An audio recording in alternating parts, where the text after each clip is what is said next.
and welcome to Nerdist After. We're discussing everything from episode 4 of Marvel's Cloak and Dagger on Freeform. I'm Eliza Pearl. And I'm Hector Navarro. We'll be joined by the show's executive producer and showrunner Joe Pokaski. And later, Andrea Roth drops by to talk to us about playing our new favorite Marvel mom, Melissa Bowen. If you're not up to date on Marvel's Cloak and Dagger, you'll want to get caught up.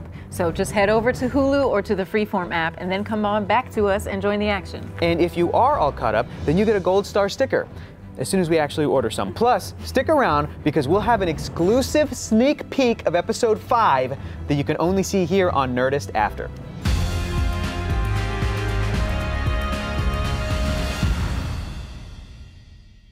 Here to help us discuss cloaks, daggers, and every combination thereof is Nerdist Editor-in-Chief, Rachel Hine. Hey. Hi, Rachel.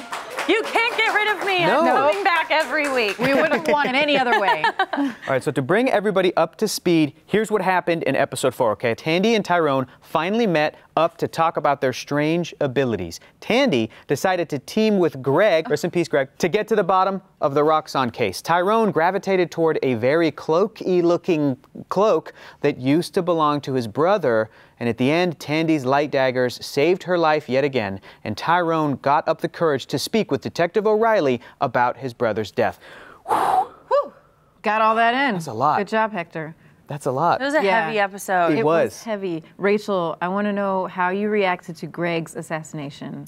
You know, I'm sad. Yeah. Because I didn't trust him, as you know. Don't trust any of the adults. Yep. Don't trust him. And he really came through in this episode, and I thought, oh, she's got an ally. And when she got to brush again when they were chopping up veggies and cilantro, and she got to see his hope, which was a very sweet one. And I thought, she's got a guy. And then things took a turn. Oh my God. A violent turn. It was very upsetting. It was very upsetting, but I loved how that water cooler thing ended up being gasoline or something. You know, I'm just like, what a crazy, cool assassination thing that we see in these types of stories. But so sad. That's a professional hit. That's a professional they hit. came planned.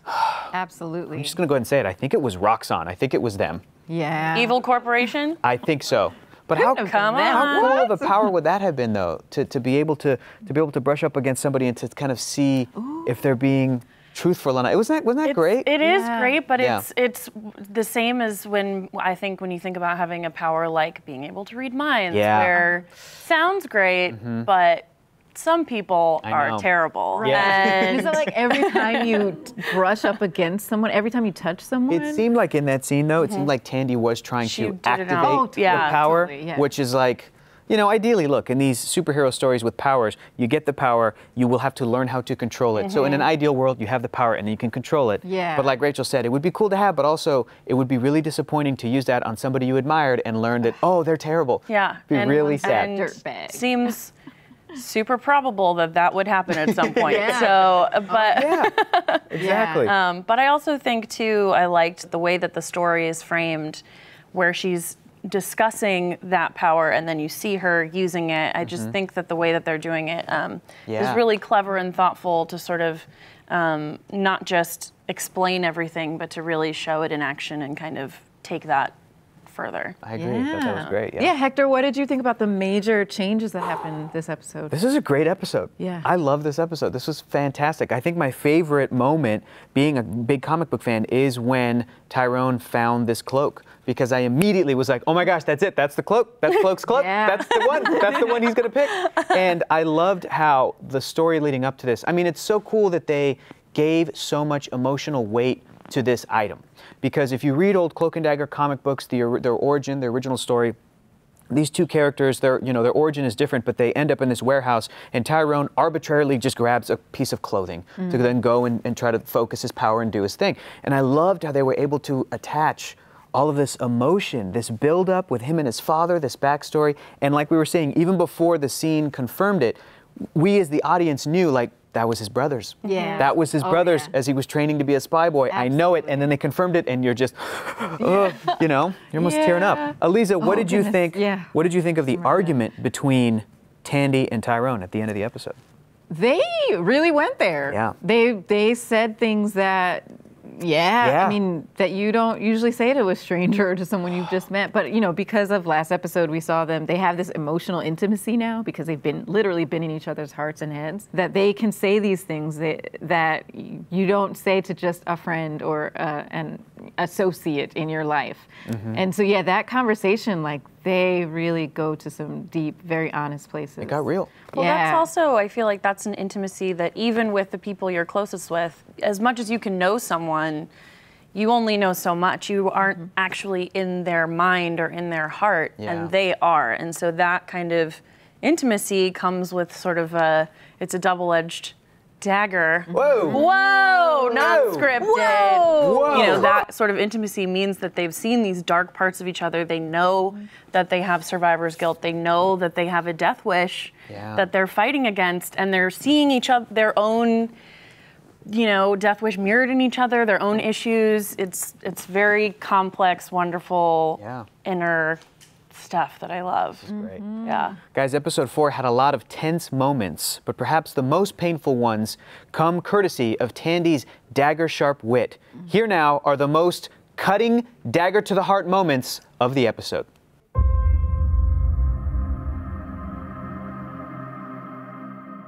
You have to have hope. Well, if hope exists, I don't think that looks like Greg. Because Greg is just another married guy who's gonna tell you whatever you want to hear because he thinks you have a great ass. So what's your angle here?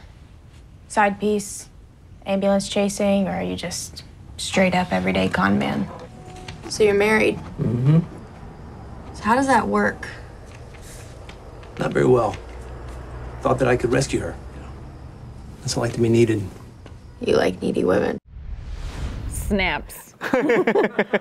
Please welcome back to the show Marvel's Cloak and Dagger showrunner and executive producer, Joe Pekaski.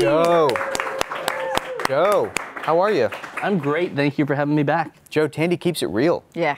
Tandy does not mince words, particularly with her mother. I mean, I remember reading somewhere like the hardest times in a woman's life is when she's 17 and when her daughter's 17. And I think the Tandy Melissa relationship represents both sides of that. Absolutely. Yeah. Joe, we have to talk about the moment where Tandy and Tyrone try touching. What was it like filming this? One of our genius writers, Christine Bowen, was covering this.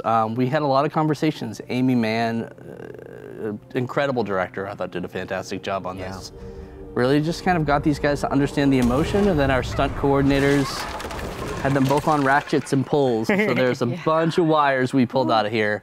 But you know, Aubrey and Olivia do that thing where they can go from the intimate and the emotional to the super heroic, and this is kind of the perfect scene where they show what they have to do it.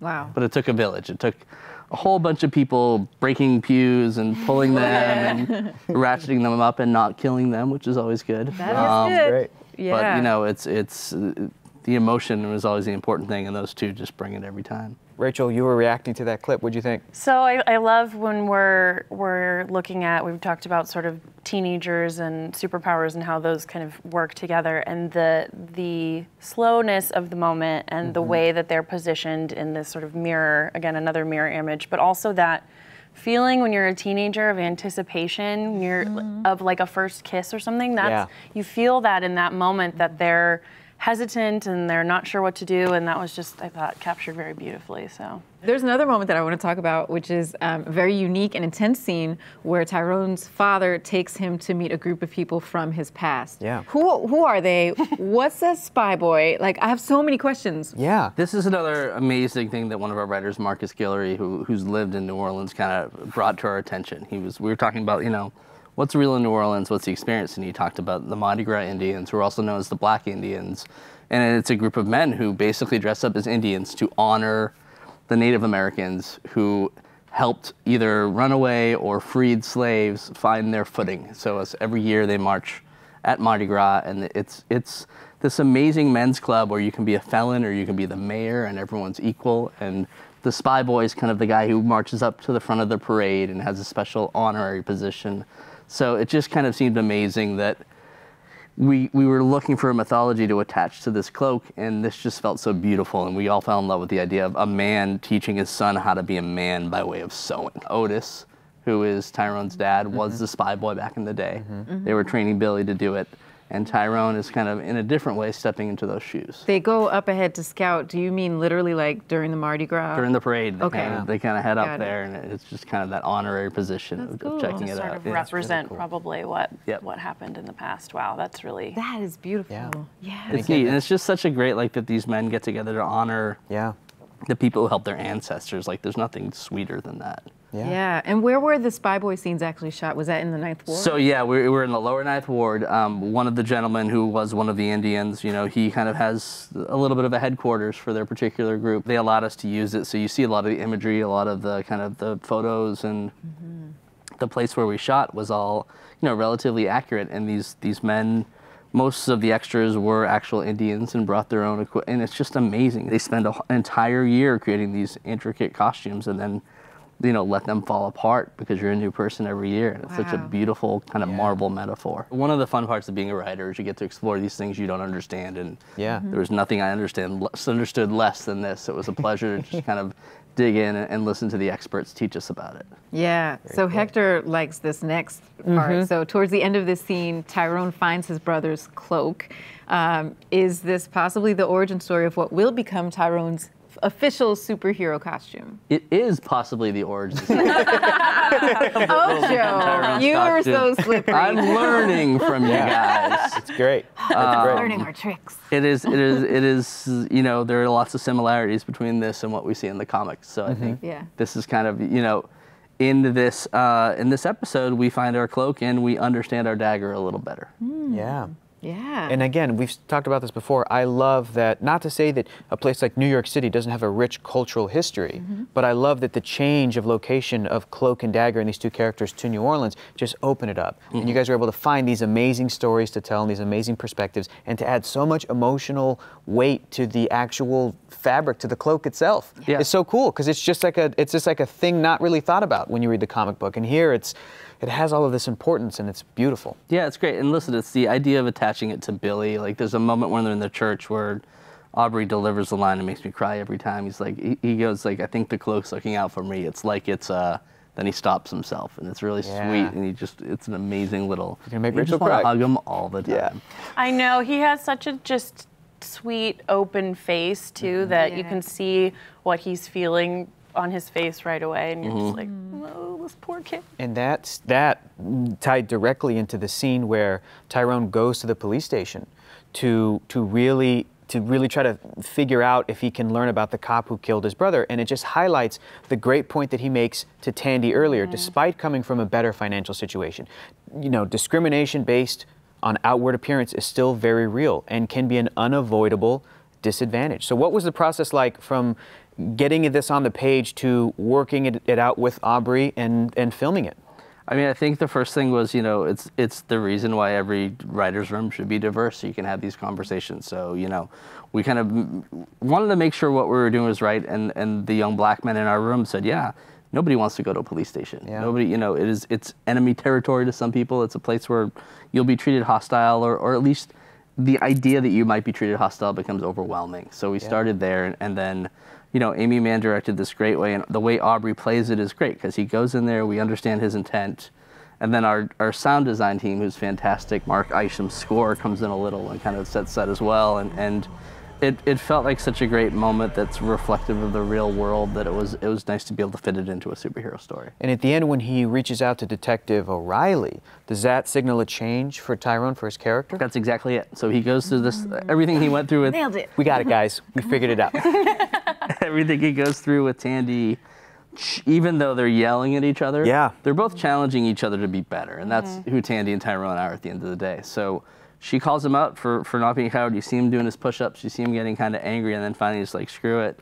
And he goes in there and he's just got a little more swag to him, and it's kind of because of his interaction with Tandy. I love that. I also really appreciate in that scene between Tyrone and Tandy that even though Tandy feels like she has been discriminated against, which she has for, you know, growing up in poverty, there's that moment where she really has to listen to another perspective, which I think we should all be doing. And he says, you can go in places and steal and no one stops you. Yeah. That in itself is an inherent privilege. And I thought that was such a great moment, and hopefully, as this is a show about teenagers, and I don't know, it just gives me hope that people, and especially kids, will have conversations about this, because it's so important, and it doesn't have to be, a war. It can be a conversation, and you learn more and challenge each other to be better. And I think it's so important that he does say, she tries to counter, well, I don't see you that way. And he says, but the world does. Right. And so, Yeah. We have our friendships and relationships with people, and, our good intentions are so important, and to hold each other in love and in kindness and in trust. But we have to also remember that our friends are going through things that we don't experience when we walk through the world. Yeah. So I love that he said it. He was like, well, you don't see it that way, but a lot of other people do, and your good intentions don't change that. Yeah. So important for people to remember that. Yeah. So. It's a great conversation we just had. Yeah. Really good. Everybody up here is real smart and real cool. Yeah. Really cool. All right. Well, there's another very important thing to talk about. So Tandy definitely seemed to have better control over her powers when she used one of her daggers to open up that safe. Yeah. So before that, though, we also see Tandy was saved by her light daggers in the water off of the pier. So was that something she had any control over when the daggers came out there? I think this was what she was trying to do. I think Tandy is like me when I have a deadline in 4 hours. Let's see if we can finish this script. Yeah. And so Tandy did the extreme version of that, where she was basically I think she knew how important it was to get these papers. I think she was upset about Greg, so she decided, I'm gonna, she says earlier in the episode, hits the fan, car hits the tree, and this dagger comes out. Yeah. So she's kind of forcing herself to pull a dagger out. And I know it took us 4 episodes, but it feels hopefully earned in a way that every time you see it, you understand what she went through to get there. And I took it to be this beautiful metaphor for, so many of us go through these dark times, and on the other end of that, for Tandy, is literal light. That's and that coming up out of the water was this beautiful moment. And then for her to be able to now summon that, I think is really cool. So by now you know that we love to talk about our show theories, no matter how off base they are. And they've been pretty off base. Just watch last episode. Yeah. It's time again for us to grill you about all of the hidden details and what we may have missed and what to watch out for. So in this episode, we did notice something that may be part of a larger storyline. So let's take a look at these posters, charts, and documents on the walls of Greg's office. Yes. He's investigating Conspiracy board. Yes. Joe, if we go to our Nerdist supercomputer system and enhance these images, will we learn any dark secrets about Roxxon? There are a few pictures. There's one in particular. I'm looking behind Greg about where we're heading. It's glowing. Where we're heading soon. As we start uncovering a little more about Roxxon. To spoil episode 5, we begin with Tandy laying out a lot of these documents on the floor of a church and kind of working through that. So we've done our props master letter. Marchin's amazing because he'll check everything. Marvel will have to check it over 4 or 5 times. But we've got a few things laid in that will be leading to what we're finding out in the next couple episodes. Okay. Joe, can you give us an idea of anything we may have overlooked in episode 4? Yeah, I think we haven't talked about this assassin yet. Tell us. We all got very excited because we were like, who would be the perfect assassin? And it's possible the water delivery person was actually delivering water to the writer's room at the time. And It's very organic. I remember thinking that he could kill us all right now and we're breaking story in front of him. Wow. So we got kind of obsessed with kind of these overlooked people, and there was something so interesting about this woman coming in and not only just killing Greg, but that the water was gasoline. We got so stupidly excited about. It's and then cool. we had It's lots of discussions about what kinds of plastic wouldn't corrode with gasoline and should we have gas. And then we got over ourselves and then we just shot the scene. But it was very fun, and we have not seen the last of her. I'm going to be real honest. When I saw her splashing the water, I really did think it was water. It probably was technically. Oh no, she's ruining the documents. Thank you. Yeah. What's she doing? Yeah, what is she doing? It was I was like, shocking why when is that. she pouring water? That's So exactly what you were supposed to be thinking Okay, at the time. good. Cool. Well, joining us next is the amazing Andrea Roth. But first, here's another look at her performance as Tandy's mom from episode 4. You should get that. No, that's a reason. She's your wife. Sure, it's important. It's fine.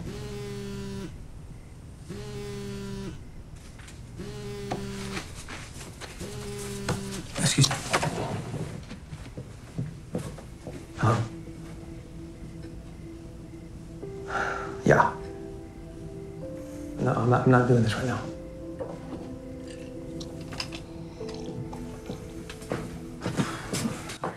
You know what? I'm not feeling too hot. You don't eat anything. You want me to go get I you think something I'm else? gonna go to bed, and I have that job interview in the morning. You do? Yeah, so I am gonna say my goodnights and take leave.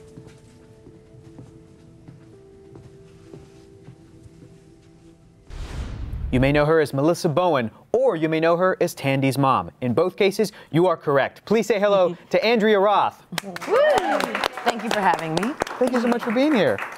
My pleasure. Yeah. First question for you, Andrea.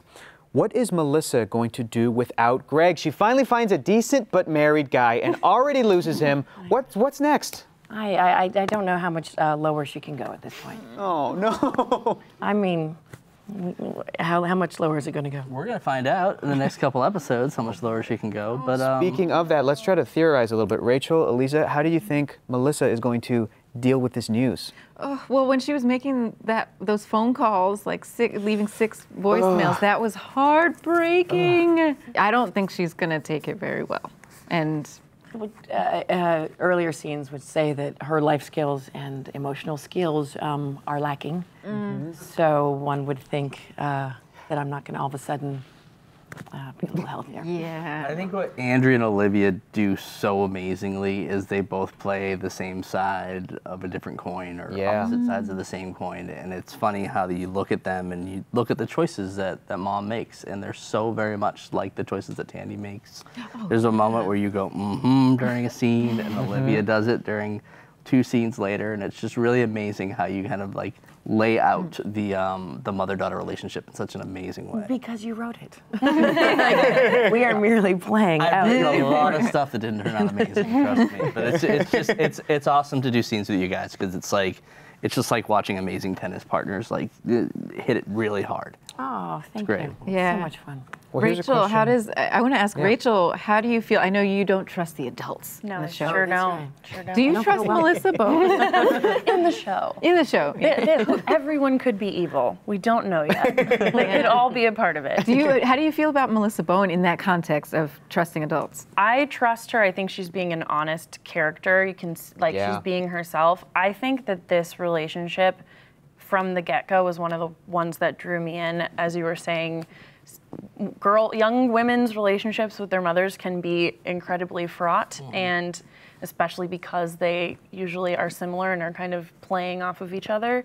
And so even when you said, that their mannerisms are similar, I bet Tandy would be like, no, they're not. And so, and as you grow older, you obviously, reconnect with your mom. But I think that all of that feels so honest, because they do care, but they, for whatever reason, all of the things that have happened to them, it's difficult for them to really connect, and you can feel that sort of weight. So, Andrea, what are some of the challenges of playing a character like this that has such demons and deals with people coming in and out of her life? And how is that? Is it hard? Is it fun? Is it juicy? It's incredibly fun, because anytime you get to play something complex and written so well, it's exciting, and then you can be proud as an actor that you're getting to do some interesting work. It's definitely not a cliche mom. I hope that we can see that there's like goodness and kindness and hope in there that's struggling to come out. But yeah, it's a lot of fun. And it's just a matter of trying to find a balance where she's still somewhat likable. Oh yeah, You're hopeful. I have to say, I loved the moment where you said it's not just about the money, because that was so refreshing to me. Your character is yeah, you have a lot of demons, you make choices that are questionable, but then when you said that, it was so simple and honest and genuine that I was like, oh my goodness, yeah. I fully believe her that yes, she is this honest character. So that was beautiful. Mwah, thank you. I think she's just obsessed with clearing her husband's name. We'll see what, I mean, I think that Melissa has such arguably the most surprising arc over the course of this season of everyone, which is why we wanted to get someone like of Andrea's caliber. I mean, if you ever watch Rescue Me, like the absolute spectrum of emotion that she played was just unreal. So it was encouraging once we realized we'd have this genius playing the role that we could kind of step it up and do some crazy things come episode 7, 8, 9. And I'm so grateful because whenever some of the things you're right are a little scary, but that's what like keeps you going. Yeah. Makes it all fun. Do you think that Melissa believes that she can actually take on this huge corporation Roxxon to clear her husband's name, or do you think that she's just willfully fooling herself? I think that she is a cocktail of drugs, addiction, obsession, pain, denial. Yeah. And I think it's just one big foggy mess. But she's hopeful underneath of it all. I love what Joe said about her having such a surprising arc. You can tell that Joe's dropping a great little nugget because I look over to Rachel for that reaction and she's automatically like, my head's going. I'm like, okay, is she gonna sneak into the place? Like, yeah, going full bad guy. Full spy. Yeah. Yeah. Boy. And your character and Tandy have a strained relationship, to say the least. How much work is it to get there on camera? Yeah. Because it feels very natural. It feels like mother and daughter, tenuous relationship. Thank you. That's all the writing and Olivia, because we just jump in and go for it. And we always seem to shoot your scenes at the end of the day. And anyone who's worked in film knows that, like, you budget 2.5 hours for this scene, and we always get to the end of the day. I'm like, great, we have 45 minutes. Let's shoot this scene, and you're going crazy, but you're very happy that it is Andrea and Olivia, because then it's just like they get that scene up on its legs, and you're just like, yep, we don't need another take. That's perfect. So it's kind of amazing to see how these two work together, and it does feel really real. I think it's because we're both scared, but we'll be scared together, going, oh my god, we have like 45 minutes to shoot it. And somehow there's just like, I've got you, you've got me. That's all we have. You jump in. That's great. Yeah. If you could pick between Tandys Powers or Tyrone's powers, which one would you choose? Tyrone's powers. Yeah? Yeah. Is it that teleporting, the ease of travel? Yeah, I could teleport to home, go pick up my daughter. Yeah. Fly back, do a little shopping, a little lunch in Paris. And still have more than 45 minutes to shoot the scene at the end of the day. In episode 4, the dynamic between Tandy and Tyrone took a big leap forward. So what can we look forward to in episode 5, you might ask? Well, wonder no more, because we have an exclusive clip. Check it out.